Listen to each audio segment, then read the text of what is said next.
Assalamualaikum warahmatullahi wabarakatuh. Waalaikumsalam warahmatullahi wabarakatuh. Innal hamdalillah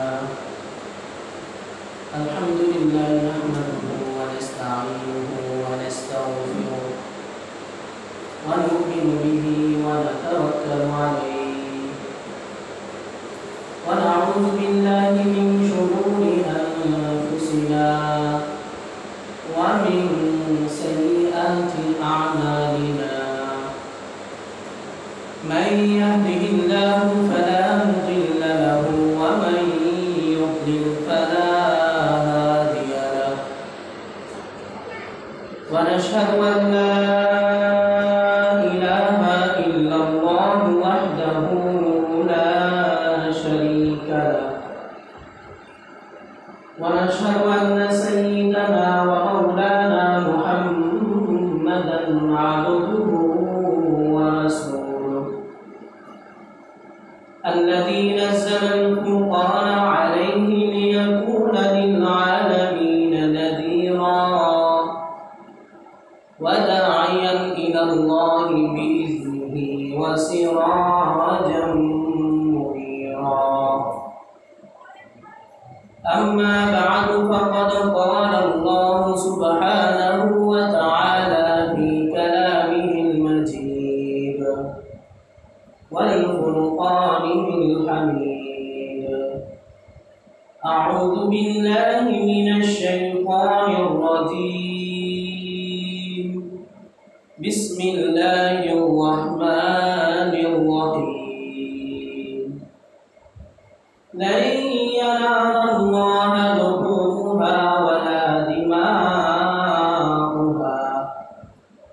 ولكن يناله التقوى منكم. كذلك سخرها لكم لتكبروا الله على ما هداكم وبشر المحسنين. وقال رسول الله صلى الله عليه وسلم: من أراد أن يضحي منكم فلا يأخذ من شعره وأظفاره شيئا، أو كما قال النبي عليه الصلاة والسلام. আলহামদুলিল্লাহ, মহান আল্লাহ পাক রব্বুল আলামিনের দরবারে অসংখ্য অগণিত শুকরিয়া আদায় করছি যে আল্লাহ পাক রব্বুল আলামিন আজকের এই জুমার দিনে জুমার নামাজ আদায়ের জন্য আমাদেরকে জামে মসজিদে একত্রিত হওয়ার তৌফিক দান করেছেন এবং কোরআন ও হাদিস থেকে কিছু আলোচনা বলার ও শোনার তৌফিক দান করেছেন। এই জন্য আমরা সবাই কালিমাতুর শুকর আদায় করি, আলহামদুলিল্লাহ। আলহামদুলিল্লাহ। আজকে হচ্ছে জিলকদ মাসের 29তম তারিখ, অর্থাৎ এই মাসের শেষ তারিখ। যদি আজকে চাঁদ ওঠে তাহলে ইনশাআল্লাহ আগামীকাল থেকে জিলহজ মাস শুরু হয়ে যাবে।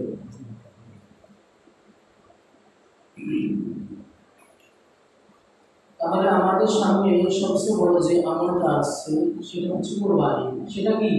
কুরবানি। সবচেয়ে বড় আমল যেটা আছে আমাদের সামনে সেটা হচ্ছে কুরবানি। ইনশাআল্লাহ আজকে আমি কুরবানির গুরুত্ব এবং ফজিলত নিয়ে আলোচনা করব। যে আলোচনাগুলো, যে কথাগুলো বলা হবে, আল্লাহ তাআলা আমাদের সবাইকে সেই কথাগুলো বোঝা এবং সেই মতো চলার তৌফিক দান করেন। সবাই বলি আমিন।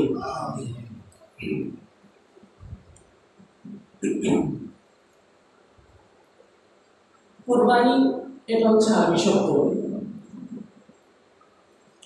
কুরবান এবং কুরবান শব্দ থেকে এসেছে। এই শব্দের শাব্দিক অর্থ হচ্ছে কাছাকাছি হওয়া, সান্নিধ্য লাভ করা, নৈকট্য লাভ করা। যেহেতু বান্দা, মুসলমান বান্দা কুরবানির মাধ্যমে আল্লাহ তাআলা সান্নিধ্য লাভ করতে পারবে, আল্লাহ তাআলা নৈকট্য হাসিল করতে পারবে, এজন্যই এটাকে কুরবানি বলা হয়। এটার আবার আরেকটা আরবি শব্দ আছে, সেটা হচ্ছে উজহিয়া বা আজহা। আমরা যেটাকে বলে থাকি ঈদুল আজহা। ঈদুল আজহা এই কারণেই বলা হয়, এটা হচ্ছে কোরবানি ঈদ, এদিন পশু জবাই করা হয়, এই জন্য আজহা বলা হয়। তাহলে কোরবানি এবং উজহিয়া দুটোটাই সমার্থক শব্দ। কোরআনে কারিমের মাঝে আল্লাহ তাআলা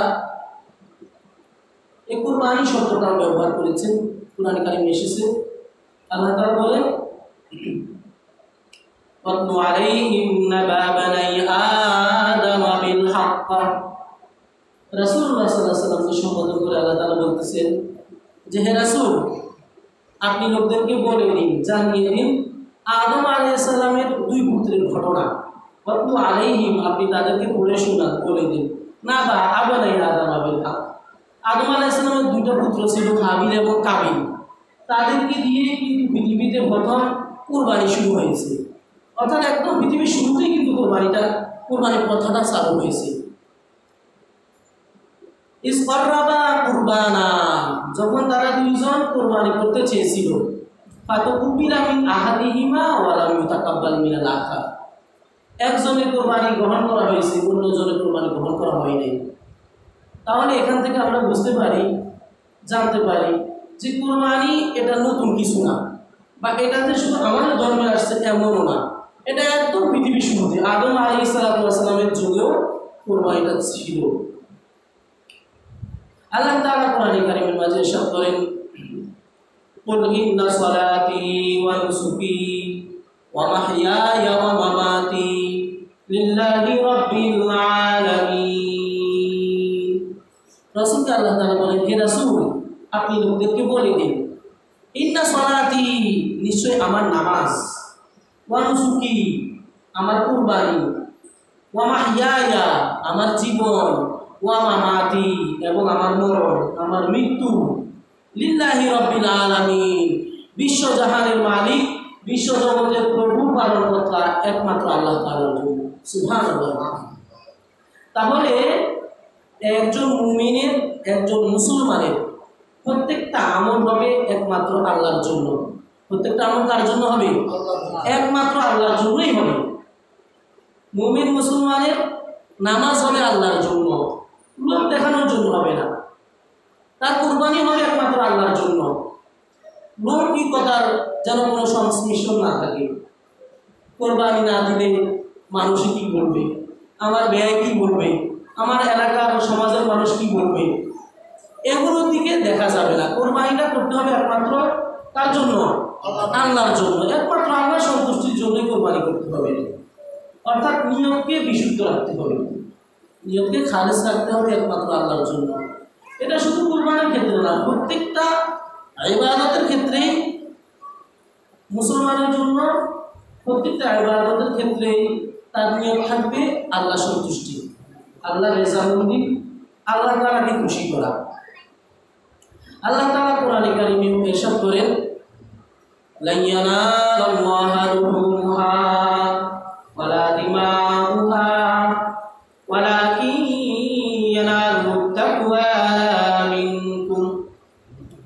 কুরবানির ব্যাপারে আল্লাহ বলতে গিয়ে বলেন যে হে আমার বান্দারা, তোমরা যে পশু আমার নামে তোমরা জবাই করবে, কোরবানি দিবে, তোমাদের এই পশুগুলো গোশত, রক্ত, কোনো কিছুই আমার কাছে পৌঁছবে না। লা ইয়ানালাল্লাহা, কখনো আল্লাহর কাছে পৌঁছে না। দিমাউহা, কুরবানির জন্তুর রক্ত, দিমাউহা লা ইয়ানালাল্লাহা লুহুমুহা ওয়ালা দিমাউহা, কুরবানির পশুর গোশত এবং রক্ত, তার কিছুই আল্লাহর কাছে পৌঁছে না। ওয়ালাকিন ইয়ানালুত তাকওয়া মিনকুম, বরঞ্চ তোমাদের মধ্য থেকে যে আমলটা, যে বিষয়টা আল্লাহ তাআলার কাছে পৌঁছেছে সেটা হচ্ছে তাকওয়া। সেটা কি? তাকওয়া। আমি যে ইবাদত করব আল্লাহ তাআলার জন্য, আমি ইবাদতটা কিভাবে করতেছি, এটা কি একমাত্র আল্লাহর জন্যই করতেছি নাকি লোকদেরকে দেখানোর জন্য করতেছি, সেটা আল্লাহ তাআলা দেখবেন। এজন্য কুরবানি করার ক্ষেত্রে সর্বপ্রথম নিয়তকে বিশুদ্ধ করতে হবে। সর্বপ্রথম কি করতে হবে? নিয়তকে বিশুদ্ধ করতে হবে। আপনি যদি নিয়তকে বিশুদ্ধ না করেন, তাহলে একা কোরবানি দিলে তো শুধু আপনারই ক্ষতি হইল, আপনার কোরবানি হলো না। মানুষেরকে দেখানোর জন্য যদি করে, একা যদি আপনি একটা পশু কোরবানি দেন, ছাগল হোক, ভেড়া হোক বা হচ্ছে যেই হোক, বা কারো যদি সামর্থ্য থাকে গরুও দেয়, এককভাবে যদি দেয়, নিয়তের যদি গরমিল থাকে, মানুষ আমাকে বলবে অনেক গরমিল, অনেক টাকাওয়ালা পয়সাওয়ালা ধনবান বলবে, হ্যাঁ, অনেকে বাহবা দিবে, এরকম থাকে, তাহলে শুধু আপনার কোরবানিটাই সব থেকে আপনি মাহরুম থাকবেন। কিন্তু যদি শরীকে হয়, 7 শরীকে দিলেন, 6 শরীকে, 5 শরীকে, বা 3-4 জন মিলে একটা জন্তু কোরবানি দিলেন, হ্যাঁ, ওইখানে যদি নিয়তের মধ্যে যদি গরমিল থাকে, তাহলে আপনার কারণে আপনার শরীরটা যারা আছে তাদেরও কোরবানি করবে না, আপনার তো হবেই না, তাদেরও হবে না। এই জন্য আমরা যারা কোরবানি দেব, আপনার যদি সামর্থ্য থাকে আপনি দেন, সামর্থ্য না থাকলে দিবেন না। এটা ইনশাল্লাহ সামনে করবো, কোরবানির নেশাব কতটুকু, তার উপরে কোরবানি ওয়াজিব, এটা ইনশাল্লাহ বলবো। তো সামর্থ্য থাকলে আপনি দেবেন, সামর্থ্য না থাকলে দিবেন না। কথা বুঝতে পারছেন? কারণ আপনার নিয়তের গরমিলের কারণে, সমস্যার কারণে অন্যের যেন ক্ষতি না হয়, এটাকে আমাদেরকে সবসময় এটার প্রতি খেয়াল রাখতে হবে, লক্ষ্য রাখতে হবে। আল্লাহ তাআলা আমাদেরকে বোঝার তৌফিক দান করুন, আমিন আমিন। তাহলে আল্লাহ বলেন, ওয়ালাকিন ইয়ানালুহু তাকওয়া মিনকুম, তোমাদের পক্ষ থেকে আমার কাছে যে জিনিসটা পৌঁছে সেটা হচ্ছে তোমাদের তাকওয়া, খোদা ভীরুতা, আল্লাহ ভীরুতা, আল্লাহর ভয়, আল্লাহ সন্তুষ্টি কতটুকু, এটাই আল্লাহর কাছে পৌঁছে। এরপর আল্লাহ বলেন, কাযালিকা সাখখারাহা লাকুম লিতুকাব্বিরুল্লাহা আলা মা হাদাকুম। আল্লাহ বলেন এভাবেই, কাযালিকা সাখখারাহা লাকুম, আল্লাহ তাআলা চতুষ্প জন্তুগুলোকে তোমাদের জন্য বশীভূত করে দিয়েছেন, তোমাদের আয়ত্তে এনে দিয়েছেন, তোমাদের অধীন করে দিয়েছেন। একটা বিষয় খেয়াল করেন, যে জন্তুগুলো দিয়ে আমরা কোরবানি করি, এগুলো যদি আল্লাহ তাআলা আমাদের আয়ত্তে নিয়ে না আসতেন, আমাদের অধীন করে না দিতেন, তাহলে কিন্তু আমরা কেউ এই পশুগুলোকে জবাই করতে পারতাম না। যদি আল্লাহ তাআলা এই হালাল প্রাণীগুলোকে যদি কোরবানি করার হুকুম না করে যদি বলতেন যে ভাগ কোরবানি করার জন্য, অবস্থাটা কিরকম হইতো? কোরবানি করতো নাকি বাকি তাকে খেয়ে ফেলতো, যে কোরবানি দিবে তাকে উল্টো বাকি খেয়ে ফেলতো, সম্ভব হইতো না মানুষের জন্য। যদি বলতো হিংস্র কোনো জীবজন্তুর কোরবানি দেওয়ার জন্য, কুকুর, শিয়াল, শুকর, এগুলো যদি কোরবানি দেওয়ার জন্য আল্লাহ বলতেন, আমাদের জন্য সহজ হইতো না। আর এগুলো কিন্তু আল্লাহ তাআলা হিংস্র জন্তুগুলোকে আল্লাহ তাআলা হারাম করে দিয়েছিলেন। তো আল্লাহ বলেন, কাযালিকা সাখখারাহা লাকুম, এই কোরবানি জন্তুগুলোকে আমি তোমাদের জন্য বশীভূত করে দিয়েছি, তোমাদের অধীন করে দিয়েছি, তোমরা যেন এগুলোকে সুন্দরভাবে যথাযথভাবে জবাই করে তোমরা যেন সেগুলোর গোশত খেতে পারো, তোমরা যেন কোরবানিটা সুন্দরভাবে দিতে পারো। লিতুকাব্বিরুল্লাহা আলা মা হাদাকুম, আল্লাহ বলেন যেভাবে আমি তোমাদেরকে দেখিয়ে দিয়েছি, পথ প্রদর্শন করেছি, সেভাবে যেন তোমরা তাকবীর দিতে পারো। অর্থাৎ পশু জবাই সময় তাকবীর দেওয়া, আল্লাহু আকবার বলে পশু জবাই দেওয়া, বিসমিল্লাহি আল্লাহু আকবার বলে পশু জবাই দেওয়া, তাকবীরের এটা একটা অর্থ। আরেকটা অর্থ হচ্ছে আল্লাহ তাআলার উপর অর্থ প্রকাশ করা। আবার কোরবানির সময় 9 জিলহজ থেকে, 9 জিলহজের ফজর থেকে নিয়ে শুরু করে 12 জিলহজের আসর পর্যন্ত তাকবীর দেওয়া, এটা হচ্ছে যে কোরবানি দিবে যে দেবে না সবার জন্য, সকল নারী পুরুষ, বালেগা নারী পুরুষের জন্য ওয়াজিব, এটা দিতে হবে তাকবীরটা। আল্লাহু আকবার, আল্লাহু আকবার, লা ইলাহা ইল্লাল্লাহ, আল্লাহু আকবার, আল্লাহু আকবার ওয়া লিল্লাহিল হামদ। এটার প্রমাণটা আমরা কিন্তু এই আয়াত থেকে পাই। আল্লাহ বলেছেন লিতুকাব্বিরুল্লাহা, যেন তোমরা আল্লাহ তাআলার তাকবীর দিতে পারো, আল্লাহ তাআলার বড়ত্ব প্রকাশ করতে পারো, আলা মা হাদাকুম, যেভাবে আল্লাহ তাআলা তোমাদেরকে শিখিয়ে দিয়েছেন, দেখাইয়া দিয়েছেন, বলে দিয়েছেন। ওয়াবাশশিরিল মুহসিনিন, এরপরে বসে আল্লাহ তাআলা বলতেছেন, হে রাসূল, যারা এই নেক কাজগুলো করবে, কুরবানি করবে, ইসলামের অন্যতম একটা নিদর্শন, অন্যতম একটা আমল, এই কাজটা করবে, এই আমলটা করবে, আপনি তাদের জন্য সুসংবাদ দিয়ে দিন। সুবহানাল্লাহ। কোরবানির ফজিলতের ব্যাপারে বলতে গিয়ে রাসূলুল্লাহ সাল্লাল্লাহু আলাইহি ওয়াসাল্লাম বলেন, যে ব্যক্তি কোরবানি করবে, কোরবানি জন্তু গায়ে যতগুলো লোম আছে, যতগুলো পশম আছে, পশমের সমপরিমাণ সওয়াব আল্লাহ তাআলা কোরবানির দ্বারা আমলনামায় দিবেন। সুবহানাল্লাহ। এবং এগুলোর লোম পরিমাণ গুনাহগুলো আল্লাহ তাআলা সুবহানাল্লাহ। কোরআনে কারিমের অন্য এক জায়গাতে সূরাতুল কাউসারের মাঝে আল্লাহ তাআলা বলেছেন, ফাসাল্লি লিরাব্বিকা ওয়ানহার, হে রাসূল আপনি আপনার রবের জন্য নামাজ আদায় করুন এবং আপনার রবের জন্যই কুরবানি করুন। সুবহানাল্লাহ। তাহলে আমরা কোরআনে কারিমের অনেকটা জায়গাতে আমরা দেখতে পারি যে আল্লাহ তাআলা কুরবানির কথা বলেছেন, কুরবানি দিতে হবে। কুরবানির হুকুম কি, এটা বিধান ইসলামী শরীয়তে কুরবানি কি ফরজ নাকি ওয়াজিব নাকি সুন্নাত নাকি মুস্তাহাব? ইসলামী শরীয়তে কুরবানির বিধান হচ্ছে ওয়াজিব। কুরবানি দেওয়া কি ওয়াজিব, অর্থাৎ এটা ফরজের কাছাকাছি। এটা কিসের কাছাকাছি? ফরজের কাছাকাছি। ফরজ তরক করলে যেরকম গুনাহ হয়, কুরবানি তরক করলে সেরকম গুনাহ হবে, অর্থাৎ ওয়াজিব। ফরজ তরক করলে যেরকম গুনাহ হবে, ওয়াজিব আমল যেটা ওয়াজিব বিধান সেটা তরক করলে গুনাহ হবে। পার্থক্য হচ্ছে এটা যে ফরজকে কেউ যদি অস্বীকার করে সে হয়ে যাবে কাফের, আর ওয়াজিবকে কেউ যদি অস্বীকার করে তাহলে সে কাফের হবে না, ফাসিক হবে, অর্থাৎ পাপী হবে, গুনাহগার অপরাধী হিসেবে সাব্যস্ত হবে। ইসলাম থেকে সে বাইরে যাবে না, ইসলামের ভিতরে থাকবে। কিন্তু ফরজকে অস্বীকার করলে সে আর মুসলমানই থাকবে না, ইসলাম থেকে সে বের হয়ে গেছে। কুরবানির গুরুত্বের ব্যাপারে বলতে গিয়ে রাসূলুল্লাহ সাল্লাল্লাহু আলাইহি ওয়াসাল্লাম এই হাদিসে পাকের মাঝে ইরশাদ করেন, মান ওয়াজাদা সাআতান, যার কুরবানি করার সামর্থ্য আছে, ওয়ালা ইউজাহি, কিন্তু সে কুরবানি করলো না, সামর্থ্য আছে, নেশাব পরিমাণ সম্পদের সে মালিক হয়েছে, দিতে পারবে কুরবানির পশু, কুরবানি দিতে পারবে, কিন্তু কুরবানি করে নাই, ফালা ইয়াকরাবান্না মুসাল্লা, মুসাল্লা না, রাসূলুল্লাহ সাল্লাল্লাহু আলাইহি ওয়াসাল্লাম বলেন তারা যেন ঈদগাহের ধারে কাছেও না আসে। রাসূল বলেন তারা যেন ঈদের জামাতেও যেন না আসে। কত বড় ধমকি! তাহলে এই ধমকি রাসূলের কথা দ্বারাই বোঝা যায় কোনো সুন্নতের আমলের ব্যাপারে রাসূল কিন্তু ধমকি দেন না। কোনো সুন্নতের আমলের ব্যাপারে কি ধমকি নাই, কঠোরতা নাই।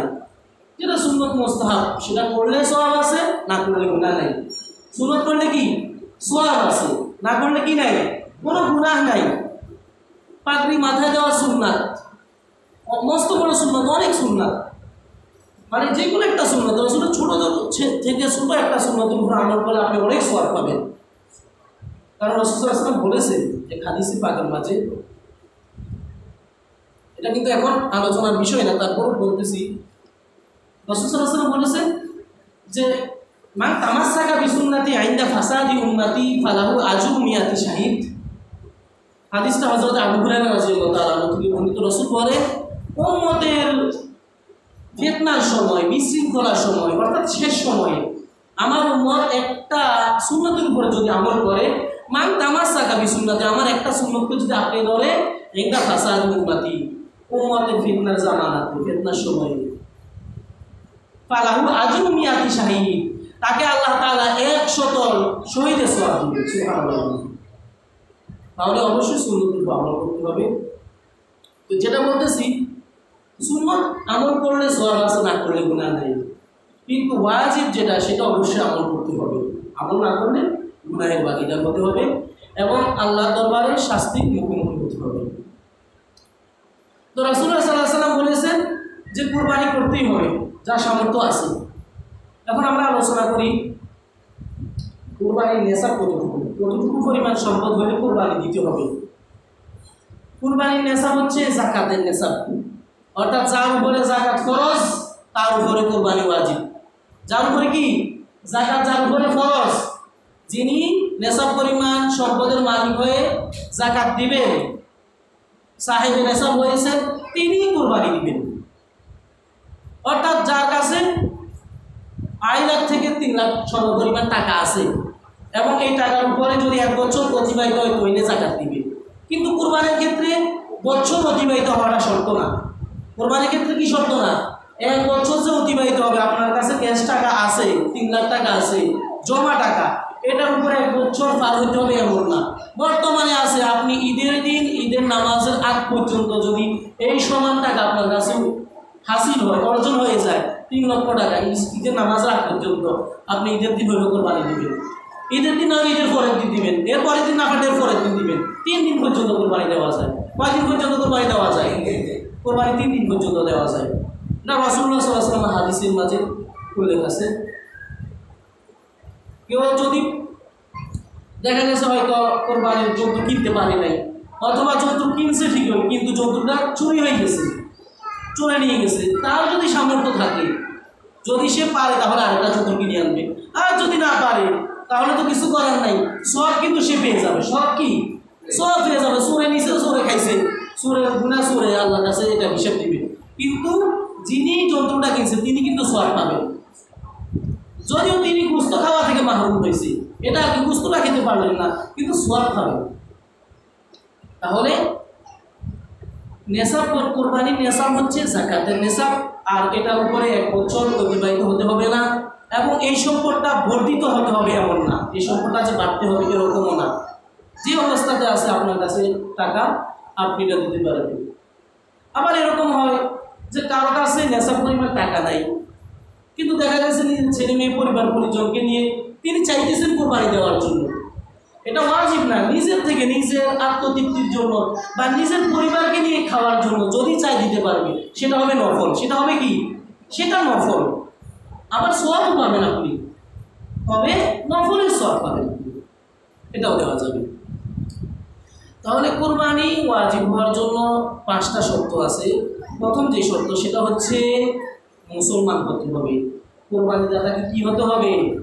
মুসলমান হতে হবে। মুসলমানের জন্য এই বিধানটা, যারা মুসলিম তাদের জন্য এই বিধান নেই, তারা যদি করে সেটা তাদের ব্যাপার।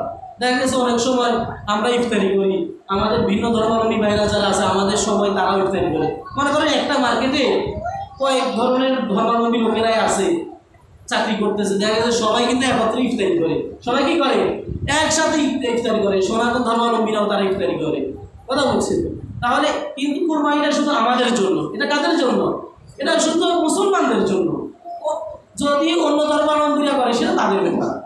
আমরা কিন্তু মুসলমানরা কি করি, আমাদের ধর্ম যাই করি না করি আমরা একটু বাড়ানোর জন্য অন্য ধর্মের কাজ অনেক সময় করে ফেলি, অন্য ধর্মের পুজো তো আমরা শরীর হয়ে যাই। তো কেউ যদি অন্য ধর্মের কাজে যায় সে কি আর মুসলমান থাকলো না? সে মুসলমান থাকলো না, তো সে তো ইসলামের গণ্ডি থেকে বেরিয়ে গেল। আমার কথা বুঝেন নাই?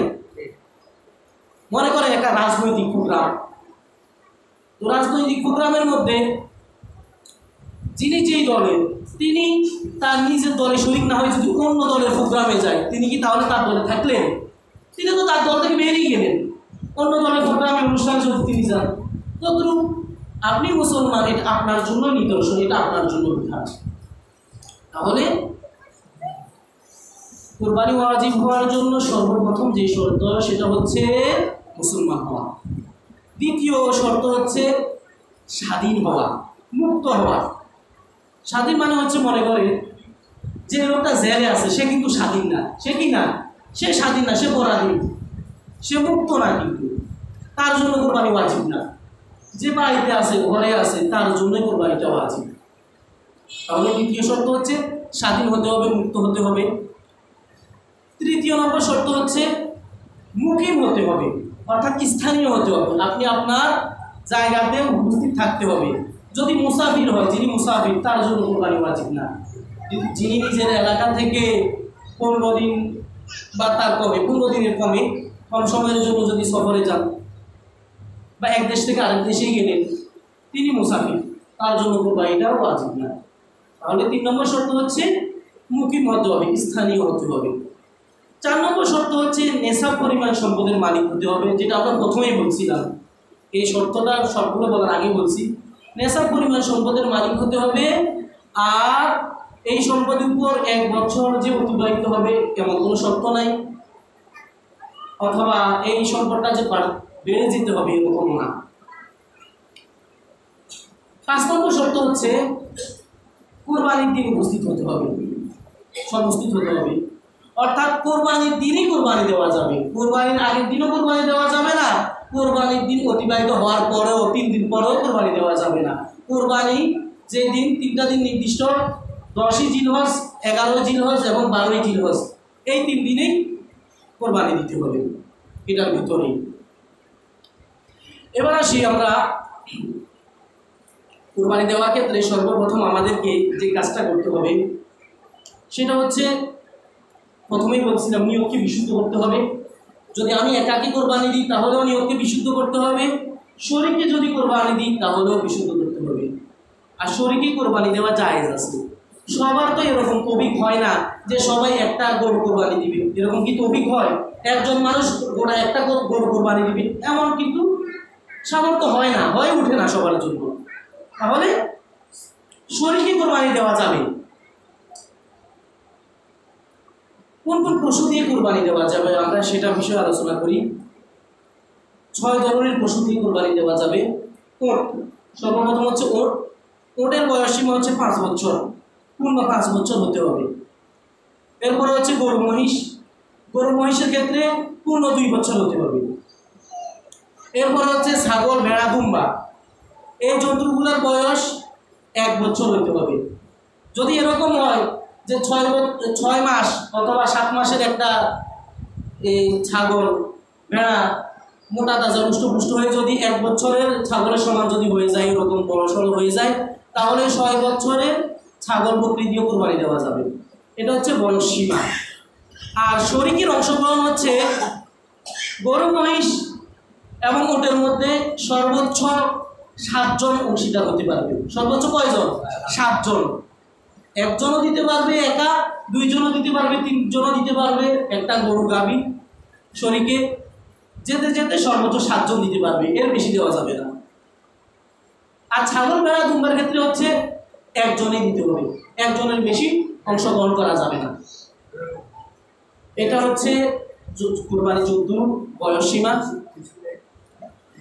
এখন আসি যেটা একটু আগে বলতেছিলাম যে নিয়তের বিশুদ্ধতার ব্যাপারে। আমরা যারা ভাগে শরীকে কোরবানি দিব, আমরা সর্বপ্রথম নিয়তকে বিশুদ্ধ করতে হবে। আমাদের সর্বপ্রথম কি করতে হবে? নিয়তকে বিশুদ্ধ করতে হবে। আরেকটা বিষয় হচ্ছে আমার সম্পদ হালাল হতে হবে। হালাল সম্পদ, হালাল টাকা দিয়ে আমি কোরবানি দিব। কারো যদি এরকম হয় হালাল এবং হারাম উপার্জন মিশ্রিত থাকে, তাহলে আপনি আপনার হালাল সম্পদ যেটা, হালাল টাকা যেটা, সেটা দিয়ে আপনি কোরবানি দিবেন। এটাই আপনার জন্য ভালো হবে এবং আপনার সাথে যারা আপনার অংশীদার আছে তাদের জন্য ভালো হবে। নয়তো আপনার ভেজালের কারণে, আপনার টাকার ভেজালের কারণে, অংশীদারিত্বের ভেজালের কারণে যারা আপনার শরীক আছে তাদেরও কোরবানি হবে না। আপনার তো কোরবানি হবেই না, যারা শরীকদার আছে তাদেরও কোরবানি হবে না। এই জন্য সর্বপ্রথম আমরা নিয়মকে বিশুদ্ধ করব। এরপরে হচ্ছে আমাদের হালাল রুচি দিয়ে আমরা কোরবানি দিব। আর যারা কোরবানি দিবেন তাদের জন্য উচিত হচ্ছে আপনি কোরবানি শরীকদার যখন তালাশ করবেন, শরীক মিলাবেন, আপনি চাইবেন যার রুচি হালাল, যিনি হালাল পথে রোজগার করে, রুচি রোজগার করে, আপনি সেটাই তালাশ করবেন, সেই রকম শরীক তালাশ করবেন। যদি আমরা সবাই সচেতন হয়ে যাই, সবাই যদি এটাই করি যে আমার হালাল টাকা দিয়ে আমি কোরবানিটা দিব, তাহলে আর কার কোরবানিতে কোনো সমস্যা হবে না। সবাই যদি এরকম হয়, কোরবানি তো আমরা দিবই অবশ্যই, যাদের উপর আল্লাহ ওয়াজিব করেছে, নেশার পরিমাণ মাল হয়েছে এটা। এবার আসি কোন কোন পশু দিয়ে কোরবানি দেওয়া যাবে না। 6 শ্রেণীর পশু, 6 ধরনের পশুর কথা তো বলছি। উট, গরু, ছাগল, গরু, মহিষ, ছাগল, ভেড়া, দুম্বা, এই 6 ধরনের পশু। এর বাহিরে অন্য কোনো পশু দিয়ে কিন্তু কোরবানি দেওয়া যাবে না। যেমন হরিণ, হরিণ দিয়ে কেউ যদি কোরবানি দিতে চায় দেওয়া যাবে না। এরপরে হচ্ছে কি বলে খরগোশ। খরগোশ 2 জাতের আছে। এক জাত হচ্ছে ছাগলের মতো, যেগুলো ছাগলের জাত আছে সেগুলো দিয়ে কোরবানি দেওয়া যাবে না। এরপরে আরো অন্যান্য পশু পাখি আছে, হাঁস মুরগি দিয়েও কোরবানি দেওয়া যাবে না। অর্থাৎ যেই 6 শ্রেণীর কথা বলা হয়েছে এগুলো দিয়ে কোরবানি দেওয়া যাবে। আর যেগুলো দিয়ে কোরবানি দেওয়া যাবে এগুলোর মাঝে যদি কিছু ভুল ত্রুটি থাকে, সমস্যা থাকে, তাহলে ওগুলো দিয়ে কোরবানি দেওয়া যাবে না। যেমন কোরবানির জন্তু যদি জন্মান্ত হয়, জন্ম থেকেই যদি অন্ধ হয়, অথবা জন্ম থেকে প্রতিবন্ধী হয়, জন্ম থেকে হয়তো একটা পা নাই, অথবা জন্ম থেকে যদি কান নাই, জন্ম থেকে যদি এক চোখে না দেখে, কথা বুঝছেন, এরপর জন্ম থেকে যদি তার লেজ না থাকে, অর্থাৎ জন্মগতও যদি কোনো সমস্যা হয় এবং এরপরেও যদি কোনো সমস্যা হয়, তাহলে সেই জন্তু দিয়ে কোরবানি দেওয়া যাবে না। যেমন কোরবানির জন্তুর হয়তো এক চোখে দেখে না বা 2 চোখে অন্ধ, যদি অল্প দেখে তাহলে কোরবানি দেওয়া যাবে। এগুলো হচ্ছে এজন্যই বলতেছি, আপনারা যখন পশু কিনতে যাইবেন বাজারে, হাটে বাজারে, তখন আপনারা এগুলো পরীক্ষা করে দেখতে হবে আপনাদের জন্য। আপনি যাচাই বাছাই করে দেখবেন, কোরবানির জন্তুটাকে হাঁটিয়ে দেখবেন এটা হাঁটতে পারে কিনা। যদি ল্যাংড়া হয়, এক পা ভাঙা হয়, ল্যাংড়া হয়, খোঁড়া হয়, তাহলে এই পশু দিয়ে কোরবানি দেওয়া যাবে না। হেঁটে হেঁটে যদি কোরবানির জায়গাতে পর্যন্ত যেখানে জবাই করা হবে সেখানে যদি না যেতে পারে, এই পশু দিয়ে কোরবানি দেওয়া যাবে না। একদম অসুস্থ পশু, এটা দিয়ে কোরবানি দেওয়া যাবে না। যে পশুর দাঁত নাই, এটা দিয়ে কোরবানি দেওয়া যাবে না। যে পশুর শিং নাই, এই পশু দিয়ে কোরবানি দেওয়া যাবে না। যে পশুর একটা কান নাই অথবা দুইটা কান নাই, বা একটা কানের যদি অল্প কিছু কাটা থাকে, কোনো বর্ণনা আছে যে সেটা দিয়ে কোরবানি দেওয়া যাবে। 3 ভাগের 1 ভাগ যদি কাটা থাকে, অল্প কিছু কাটা থাকে, একদম যদি পুরো না থাকে, তাহলে কোরবানি দেওয়া যাবে না। অথবা যেই পশুর লেজ নাই, এই পশু দিয়েও কোরবানি দেওয়া যাবে না।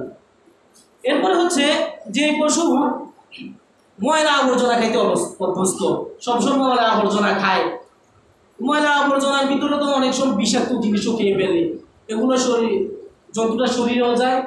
আল্লাহ তাআলা কিন্তু আমাদের জন্য যে পশুগুলোকে হারাম করেছে, এর মধ্যে অন্যতম কারণ হয়েছে হারাম পশুগুলো ময়লা আবর্জনা খায়। কি খায়? ময়লা আবর্জনা খায় এবং হিংস্র। এই জন্যই আল্লাহ তাআলা ওই পশুগুলোকে হারাম করেছে। আর গৃহপালিত পশু যেগুলো গরু, ছাগল, ভেড়া, দুম্বা, এগুলো কিন্তু ময়লা আবর্জনা তেমন খায় না। যদি কোনো পশু এরকম হয়, অভ্যস্ত হয়, তাহলে এগুলো দিয়ে কোরবানি দেওয়া যাবে না। এক্ষেত্রে আমাদের জন্য উচিত হয়েছে, আমরা যদি কোরবানির কিছুদিন আগে জন্তুটা কিনে নিই, তাহলে নিজেরা নিজের ঘরে রাখলাম।